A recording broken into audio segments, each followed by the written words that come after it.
Mama Joy of Mama vreet jou belastinggeld op al sedert 2016. Sy is natuurlik Suid-Afrika se superfan wat die wêreld rondgevlieg word om groot sportbyeenkomste by te woon. Die kameras is mal oor haar en dis natuurlik haar werk om te sorg dat die kameras op haar is en dan te wys hoe Suid-Afrikaans sy is en hoe ons voorgestel moet word vir die wêreld wat kyk. Maar sy het omtrent in Hussyfit gegooi nadat haar belastingbetalende vakansies kort geknip is.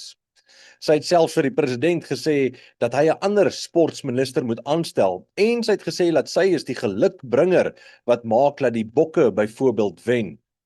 Niemand weet hoeveel miljoene is al op haar bestee nie, maar ons weet dat haar rekening R750 000 beloop het vir die rugby wêreldbeker in Frankryk. Is Mama Joy se wedstryd nou klaar of gaan daar nog geld op haar gemors word?